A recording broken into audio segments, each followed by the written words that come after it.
Opinion Trump, Putin the nuclear flashpoints Iran's defiance and Ukraine's escalation 75 minutes. That's how long US President Donald Trump spoke with Russian President Vladimir Putin on June 4.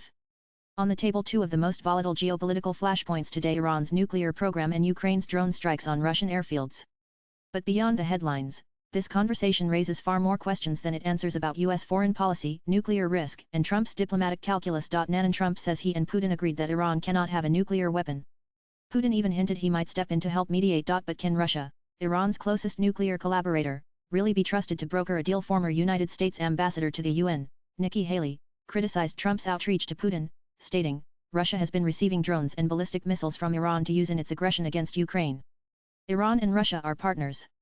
It is ludicrous to think we would allow Putin to be chief negotiator between the US and Iran." Iran's supreme leader, Ayatollah Khomeini, has already slammed the US proposal to halt uranium enrichment, calling it arrogant and rejecting any compromise. But this isn't just posturing.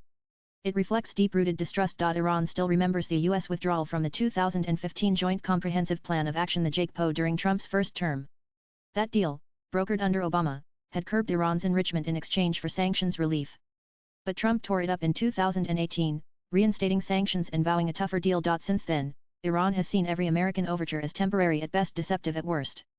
Khomeini's rejection is not just of Trump's current proposal, but of what Iran sees as a pattern of broken promises and pressure tactics dressed up as diplomacy. This comes after the 5 rounds of US-Iran nuclear talks, mediated by Oman, have gone nowhere. Trump blames Iran for slow-walking negotiations.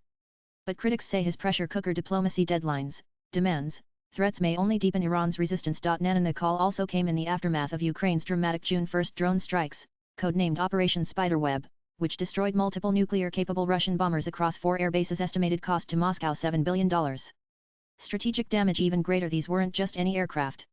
They were part of Russia's nuclear triad. In his call with Putin, Trump said he was briefed on the attack and acknowledged Putin's strong warning that Russia would retaliate. But what he didn't say may matter more. There was no explicit US condemnation of Russia's retaliation threats. Foreign policy experts say Trump's failure to push back against Putin's warnings sends the wrong signal. There's also growing alarm about the nuclear implications. Ukraine strikes targeted key components of Russia's nuclear triad, triggering fears of escalation. Keith Kellogg, Trump's special envoy for Ukraine and Russia, warned that miscalculation could have catastrophic consequences. Nanan Trump's reliance on Putin as both a problem solver in Ukraine and a nuclear mediator on Iran raises eyebrows. Yes, he calls their conversation good. But just weeks ago, he labeled Putin absolutely crazy. This split-screen strategy: flattery one day, condemnation the next, sends mixed signals to allies and adversaries alike. And then there's the optics: trusting a Kremlin strongman who arms Iran and threatens Ukraine to be a force for global stability. Critics and even some allies aren't convinced. Nanan Trump's foreign policy is increasingly defined by high-stakes unknowns and off-script diplomacy. But with nuclear threats looming on 2 fronts, Ukraine and Iran, this moment demands clarity, not contradictions. A call like this could have offered a reset.